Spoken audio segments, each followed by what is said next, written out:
Merci de nous rejoindre pour cette édition d'information. Bienvenue à tous. Au sommaire, peut-être désormais aux oubliettes les problèmes d'archivage dans les administrations et entreprises. Le logiciel Remabox serait la solution, une trouvaille de jeunes informaticiens gabonais conçus pour la fiction d'archives numériques et physiques. Les détails un peu plus tard avec Rodolphe Mukambi Boma. Célébration de la Journée des droits de l'homme ce jeudi au Gabon, cadre choisi pour cette édition 2019, la prison centrale de Libreville. Plusieurs interventions ont ponctué la cérémonie irrelative. Et puis, en route pour la validation technique de l'annuaire statistique de l'éducation et de la formation, l'atelier irrelatif s'est ouvert ce jeudi à Libreville, un projet piloté par l'UNESCO, l'Agence française de développement et le ministère de l'Éducation nationale chargé de la formation civique. Voilà pour le fil conducteur. Madame, Monsieur, voici votre journal. Et tout d'abord, la terre aurait tremblé dans notre pays ce jeudi après-midi. La question est au centre de l'actualité. Simple spéculation ou réalité? Notre rédaction s'est intéressée à cette actualité à travers un micro-trottoir dans les rues de la capitale gabonaise. En témoigne ce compte-rendu de Arnaud Babékoun, Arnaud Mengue. Bonsoir à tous. L'actualité dans la capitale gabonaise, sinon à travers le pays, reste dominée cet après-midi de 19 décembre 2019 par un tremblement de terre qui se serait produit à travers le territoire national. Réalité ou une simple spéculation, notre rédaction a décidé de tendre le micro aux différents compatriotes que nous avons rencontrés au centre-ville. Monsieur, s'il vous plaît. Bonsoir, monsieur. Bonsoir. Le tremblement de terre se serait produit aujourd'hui, 19 décembre 2019, dans la capitale gabonaise. Sinon, à travers le pays, vous, à votre niveau, est-ce que vous avez ressenti ce tremblement de terre? Sinon, dites-nous ce que vous avez observé d'anormal. Ouais, nous étions aux environs de 16 heures par là. Nous étions dans le bureau. Tout à coup, pendant près d'une minute, nous avons vu les bureaux commencer à trembler. Comme on voit dans les films, les bureaux, ensuite les ordinateurs, les stylos sont même tombés. Environ une minute, c'était bizarre. On a pris peur, nous sommes sortis du bureau et on a averti les collaborateurs. Vraiment, on a trouvé ça un peu de dangereux. Nous nous sommes dit, mais qu'est-ce qui ne va pas? Et automatiquement, on a revu dans les réseaux sociaux, ça a commencé par circuler, ça défilait, les gens faisaient des commentaires, il y avait des réactions partout, à Kanda, à Libreville, à Oyem même. Nos frères de Mouila également nous avons appelé, ils ont confirmé que, évidemment, ils ont reçu cette secousse. Alors, quelle a été votre réaction immédiate? Non, nous avons pris peur. Ça, personnellement, nous étions avec un frère au bureau. On a pris peur, nous sommes sortis du bureau automatiquement. Et puis, d'autres collaborateurs se sont étonnés. Mais il y a quel problème? On a dit non, on vient de ressentir quelque chose d'anormal qu'on n'a jamais ressenti dans le pays. Et automatiquement, on a commencé par s'interroger dans le bureau. Vous avez ressenti le tremblement de terre?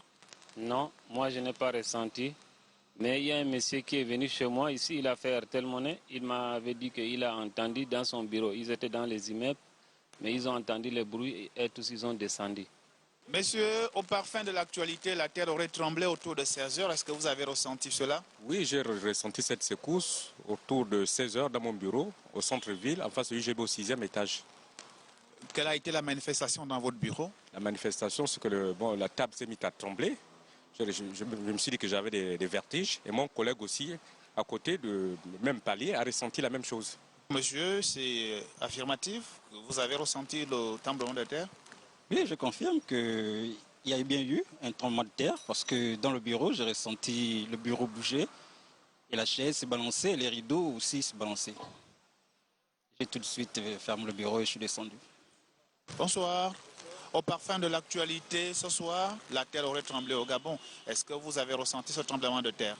Oui, tout à fait. J'étais au bureau. Je pense que j'ai mes ordis qui ont carrément eu un mouvement inhabituel. Et il y a même mon chef qui m'a interpellé. Il m'a fait part de la même chose. On pensait que c'est le bâtiment qui a eu à trembler. Franchement, bon, ça, ici, on n'a jamais vu ça. Donc, je peux confirmer, vraiment, mes ordis ont effectué un mouvement de tremblement inhabituel. Bonsoir, monsieur.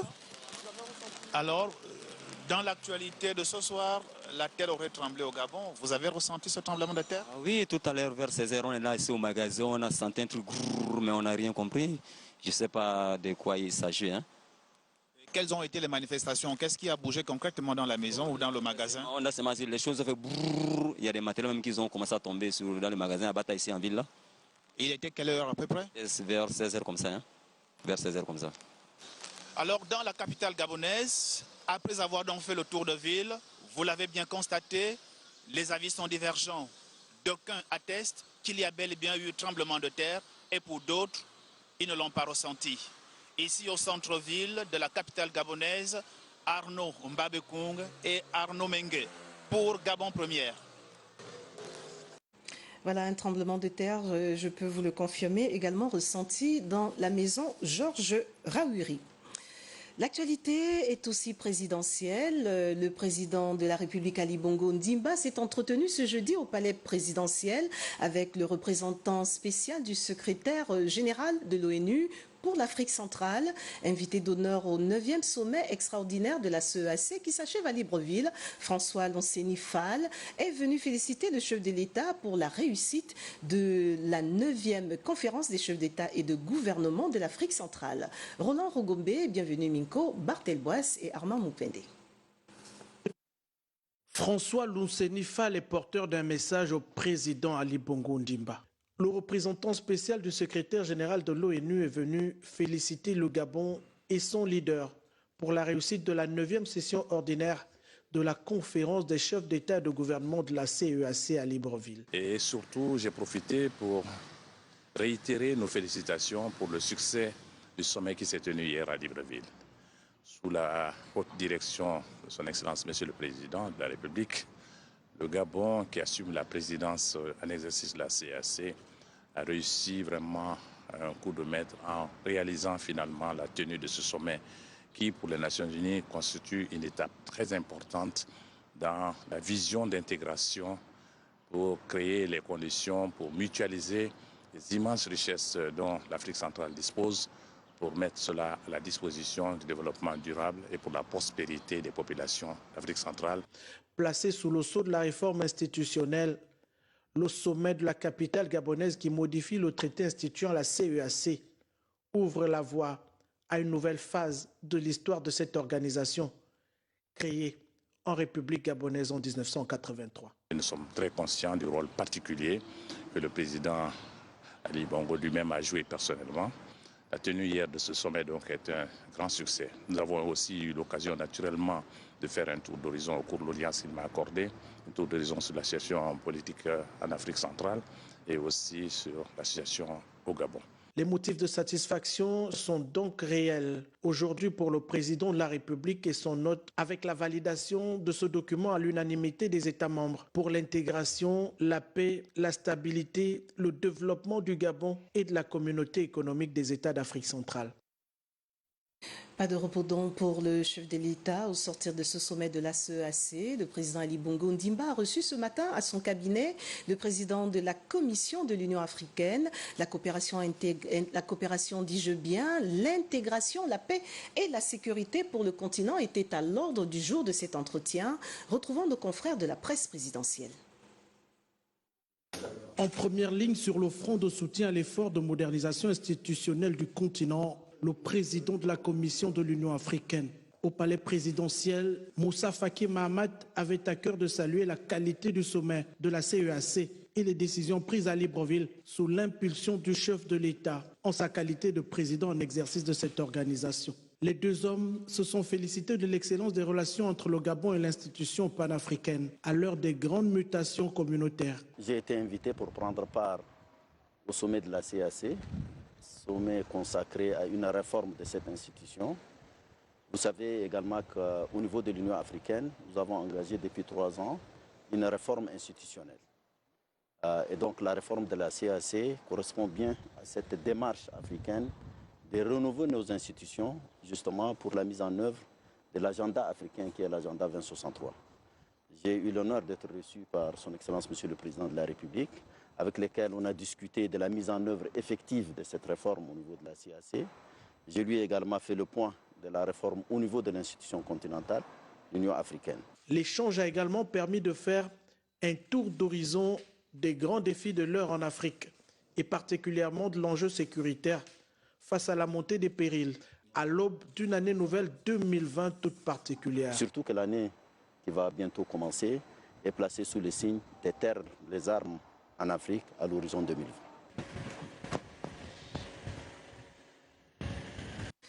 L'intégration régionale s'impose donc comme l'un des défis majeurs pour s'arrimer aux enjeux de l'heure pour les pays membres de la CEAC. Il importe désormais aux 11 nations de favoriser les échanges interrégionaux davantage dans la libre circulation pour un destin commun et un développement harmonieux et dynamique. La volonté politique et l'engagement de tous constituent déjà une issue pour les pays membres. En témoigne ce regard de Patricia Lydie-Mouelé, Bertin Saga. Un tournant décisif pour les 11 pays d'Afrique centrale regroupés au sein de la CEAC. Les chefs d'État réunis au cours de cette 9e session du sommet de Libreville sont décidés à donner une impulsion nouvelle au processus d'intégration dans la sous-région. L'harmonisation des politiques et des législations examinées par les ministres des pays membres ont été au cœur des échanges.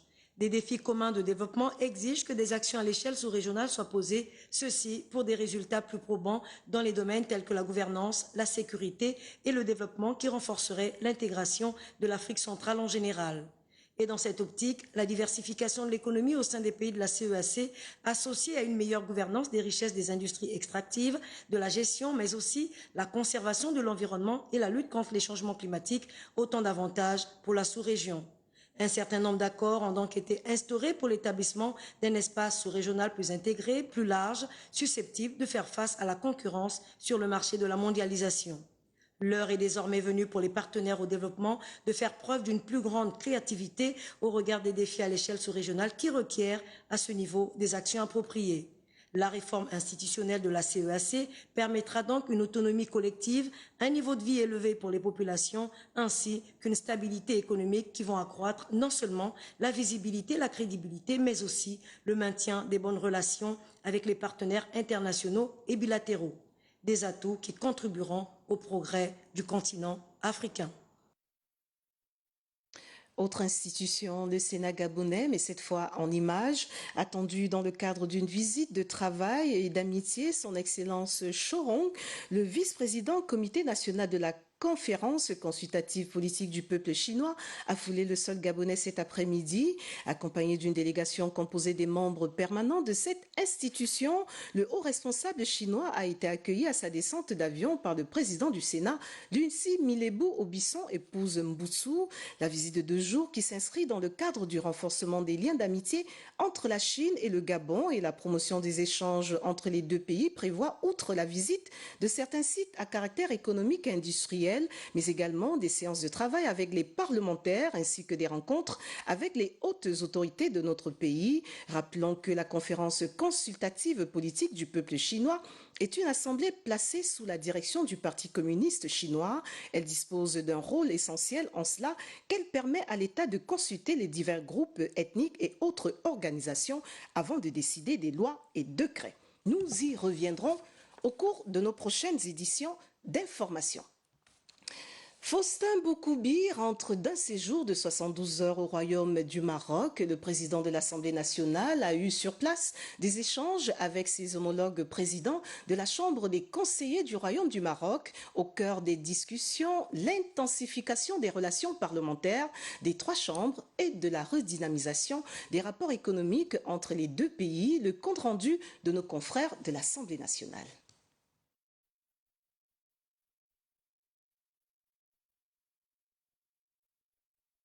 En séjour au royaume chérifien sur invitation de M. Habib El Malki, président de la Chambre des représentants du Royaume du Maroc, le président de l'Assemblée nationale, Faustin Boukoubi, s'est entretenu avec son homologue marocain.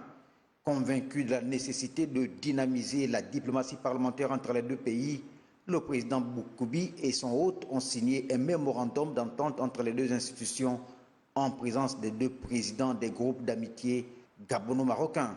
Sous la houlette de nos chefs d'État, ces relations se sont renforcées progressivement.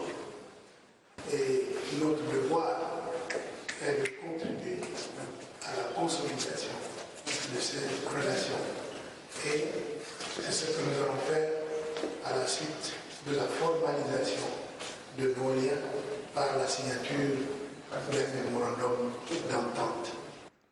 attendu en deuxième heure à la Chambre des conseillers du Royaume du Maroc. La délégation gabonaise y a été reçue par M. Abdelhamid Suiri, vice-président de cette institution, en lieu et place de son président empêché. Occasion pour le président de l'Assemblée nationale, Faustin Boukoubi, de lancer un appel à l'endroit des hommes d'affaires et opérateurs économiques marocains, les invitant à saisir les diverses opportunités qui leur sont offertes au Gabon pour y investir, indiquant que le climat des affaires y est des plus propices et que l'excellence des rapports entre les deux hauts dirigeants des deux États pouvait être considérée comme un gage des plus hauts rassurants, le souci affiché étant de faire du Gabon un hub porteur d'investissement pour le Maroc en zone CEMAC. L'agenda du jour du président de l'Assemblée nationale et la délégation qui l'accompagnait s'est achevé par la visite et le dépôt d'une gerbe de fleurs au mausolée Mohamed V, suivi de la signature du livre d'or. Quelle solution pour gérer les documents dans les administrations ou entreprises? La solution est peut-être numérique, du moins, c'est ce que propose un groupe de jeunes informaticiens gabonais à travers le logiciel RimaBox conçu pour la fiction d'archives numériques et physiques.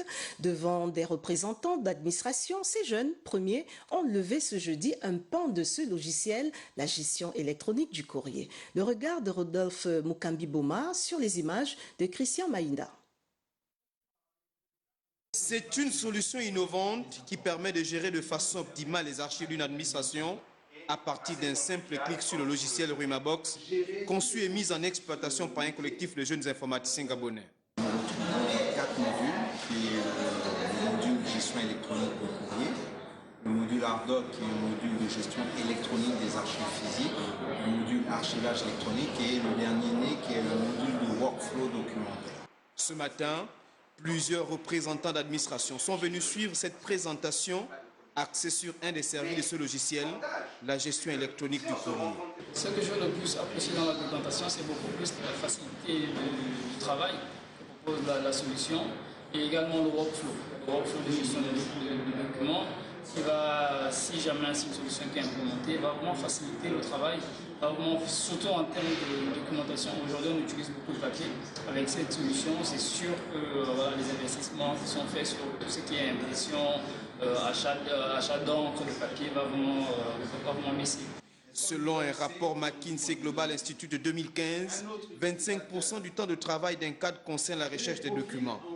L'archivage numérique ainsi proposé par ces jeunes informaticiens se positionne alors comme une solution avantageuse. Nous avons des cryptages spéciaux qui nous permettent de savoir si une virgule a été changée dans un document et les solutions nous alertent. C'est-à-dire qu'un document qui est enregistré dans RimaBox a un niveau de sécurité donné qui aura été prédéfini et les utilisateurs, ils ont des habilitations qui est un ensemble de niveaux de sécurité auxquels ils accèdent. Conçu en 2015 par un groupe de jeunes informaticiens gabonais, RimaBox est un logiciel de gestion des archives physiques et numériques qui permet à une administration d'homogénéiser le traitement des archives, faciliter la recherche des informations et optimiser les espaces de rangement entre autres. Pas en reste U-Report, désormais à la disposition des jeunes au Gabon. Cette application informatique permet à sa cible de débattre et de trouver des pistes de solutions à ses problèmes. La cérémonie de lancement officiel de cet outil au bénéfice de la jeunesse s'est déroulée ce jeudi matin à Libreville en présence des hauts représentants et du Fonds des Nations Unies pour l'enfance. Témoins de l'événement, Évrard Mbani Pitake et Pierre Claverella. Présenter l'application U-Report à la jeunesse gabonaise afin de l'engager à débattre sur leurs problèmes au quotidien, c'est l'objet du lancement officiel de ce projet du ministère en charge de la jeunesse en partenariat avec l'UNICEF, le Fonds des Nations Unies pour l'enfance. Dans le cadre de la mise en œuvre du programme de coopération Gabon-UNICEF 2018-2022, le gouvernement gabonais, à travers le ministère en charge de la jeunesse, en partenariat avec le bureau de l'UNICEF, s'est fixé comme objectif de renforcer l'engagement des jeunes dans la résolution des problèmes qui les affectent à travers la promotion de l'utilisation de techniques innovantes. Le secrétaire général du ministère de la Jeunesse, dans son propos de circonstance, a réitéré l'engagement du gouvernement à soutenir les avis des jeunes qui représentent 21% de la population gabonaise. Permettez-moi de vous rappeler la vision du chef de l'État Annoncé dans son discours prononcé à la conférence Africa 21 tenue à Yaoundé en 2010, je cite, « Les jeunes ont tant besoin que leurs avis soient pris en compte par les pouvoirs publics. Il nous paraît important de cerner les aspirations de cette jeunesse et sa vision pour l'avenir. Nous ne devons pas les laisser longtemps au bord du trottoir, au risque de les voir virer dans les comportements répréhensibles. » Fin de citation. Il s'exprimait en vue de la réalisation des objectifs de la Charte africaine de la jeunesse et de son plan d'action qui préconise la mise en œuvre des actions plus coordonnées et plus concertées pour accélérer l'autonomisation et le développement des jeunes. En outre, l'illustration de cette plateforme à travers la projection d'une vidéo a constitué l'attraction principale envers les élèves. Europort est un outil numérique gratuit et anonyme de mobilisation sociale où plus de 8 millions de membres répartis dans 60 pays dans le monde. Ouvrons la page Société tout d'abord. Le SAMU social, dans le cadre de ses missions de soutien, a organisé à son siège de Libreville une vaste opération de consultation gratuite couvrant plusieurs spécialités. Le regard de Cabrel Guilhem Lemami, Pierre Claverella. Les populations venues de plusieurs quartiers de Libreville et ses environs ont investi le siège du SAMU social gabonais à l'occasion de cette vaste opération de consultation gratuite organisée par le coordonnateur général de cette structure, le Dr Wenceslas Liaba. Je suis extrêmement heureux avec mes équipes. Nous sommes très heureux de refaire cette opération médico-humanitaire et sociale à Libreville parce que ça fait 3 mois qu'on n'a pas refait cela à Libreville pour des raisons d'équité. Il fallait le faire à l'intérieur du pays. Donc nous avons été à Mouila, au Konja, à Njolé. Plus de 900 patients ont été consultés ce jour en ophtalmologie, gynécologie, pédiatrie, médecine générale et électrocardiogramme, pour ne citer que ces quelques spécialités. Dans aucun pays d'Afrique noire aujourd'hui, on ne donne les médicaments gratuitement. Dans aucun pays du Moyen-Orient, on ne donne des médicaments gratuitement sans condition. Si cela est possible au Gabon, c'est grâce à Ali Bongo Ondimba, président de la République, chef de l'État, et à son gouvernement. Naturellement en partenariat avec nos partenaires du SAMU social international et d'autres organismes, mais d'abord le Gabon. En marge de ces consultations gratuites, le SAMU social gabonais a offert aux démunis des livres et des vêtements. Vous savez, c'est pas facile de prendre une décision comme ça avec toutes les contingences économiques, avec toute la précarité financière, monétaire qu'il y a dans les pays de la sous-région, de dire j'ai décidé, nous pensons qu'il est judicieux qu'une frange de la population ne puisse pas payer des médicaments du tout tous les jours, 24 heures sur 24, et mieux, que cet outil aille dans leur maison, quand il s'agit des villes, et aille dans leur village, sur ce qu'on appelle des caravanes. Au regard de l'engouement des populations, le SAMU social gabonais entend faire davantage pour lutter contre l'exclusion sociale dans notre pays. Cap sur le Wellenthem où le paiement de l'allocation annuelle des handicapés dans la province est effectif. Le coup d'envoi a été donné en ce début de semaine en présence de notre correspondant local, Jeanne Ekoroun. Tradition renouvelée à la délégation provinciale de l'ACNAM-JS au Wellenthem avec le paiement via le trésor provincial de l'allocation annuelle des personnes handicapées. Une opération qui connaît des innovations. C'est d'abord l'œuvre du chef de l'État. Le chef de l'État a fait du social, on ne se lasse pas de le dire, son cheval de bataille. Et nous remercions le nouveau directeur général qui, lui, s'emploie à mettre en musique cette politique. Donc l'innovation est qu'en allant au trésor, les concernés perçoivent globalement l'allocation qui leur est due. Nous avons également pensé que pour ceux-là dont le déplacement est quasi impossible, nous irions vers eux. Véritable ouf de soulagement pour les bénéficiaires en cette période de fête de fin d'année. De satisfaction puisque cette année-ci, l'État a prévu, comme des années antérieures, de remettre cet argent avant les fêtes de Noël, vu que nous aussi nous puissions fêter les fêtes de Noël et de Nouvel An avec nos familles. Et cela, je trouve ça très bien. Le paiement ne se fait plus bien à tel moment parce qu'il y avait trop de traces à accueillir. Parce qu'il y a des fois où il y avait un manque de réseau. Là, actuellement, nous partons vers le trésor. Cette vaste opération qui se déroule simultanément sur toute l'étendue de la province du Haut-Lenthem est un des éléments moteurs de la politique sociale du chef de l'État, Ali Bongo Ondimba. Retour à Libreville pour parler cette fois de la cérémonie d'ouverture de la commémoration de la Journée des droits de l'homme ce jeudi à l'esplanade de la prison centrale de Libreville. Au nombre des participants, les personnels de sécurité pénitentiaire et ceux du ministère de la Justice. Georges Kombila, Pierre Claverella. Œuvrons pour l'égalité, la justice et la dignité humaine. Thème retenu cette année par les Nations Unies à l'occasion de la Journée mondiale des droits humains. Au Gabon, les activités étaient axées sur l'amélioration, la qualité du service d'accueil des détenus par la sécurité pénitentiaire en milieu carcéral. L'égalité, la justice et la dignité humaine sont des valeurs sur lesquelles Monsieur le Président de la République, chef de l'État, Son Excellence Ali Bongo Ondimba, fonde son action dans sa mise en œuvre des politiques publiques. Aussi, le choix porté sur la prison centrale de Libreville doit rappeler que le respect de la dignité humaine en milieu carcéral doit être une réalité et non une simple vue de l'esprit. Adoptée et proclamée en décembre 1948 au Palais de Chaillot en France, la Déclaration universelle des droits de l'homme est un idéal commun à atteindre par tous les peuples et toutes les nations.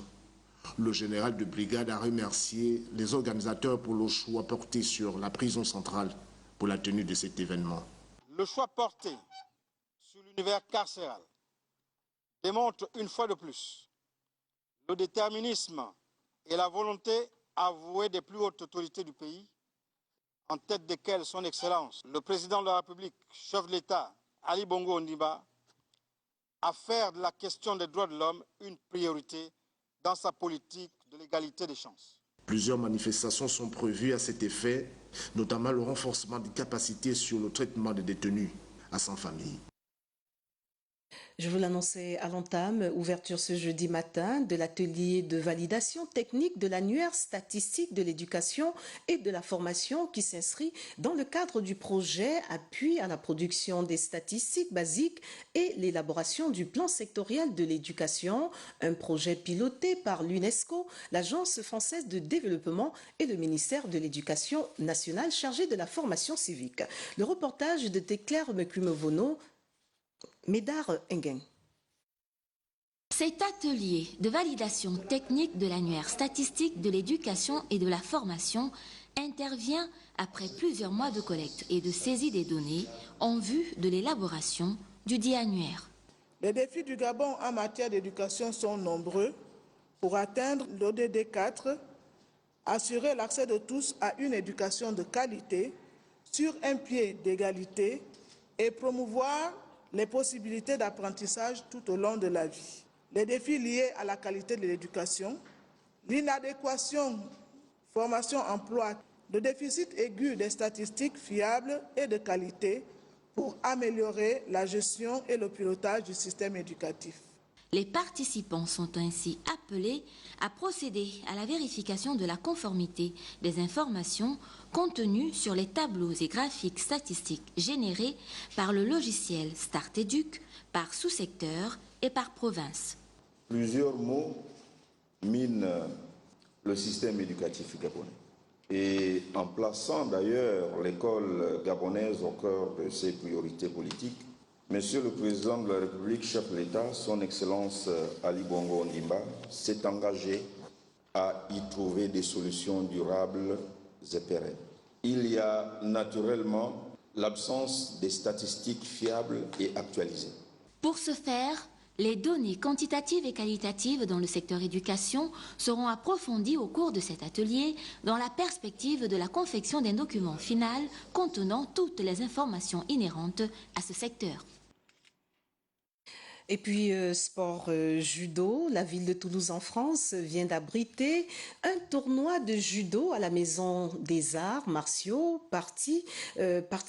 Parmi les participants, le jeune franco-gabonais Lloyd Arnold Bala, le judoka s'est distingué de fort belle manière. Et de fort belle manière, dis-je bien sûr, on parle donc là d'une étoile montante avec John Fitzgerald Nzue. Voilà. Retenez ce nom, Lloyd Arnold Bala. Il est né à Clamart dans le 92e en juin 2009 de parents français d'origine gabonaise. À seulement 10 ans, il compte à son actif 32 médailles d'or, 2 d'argent et 1 de bronze en autant de compétitions.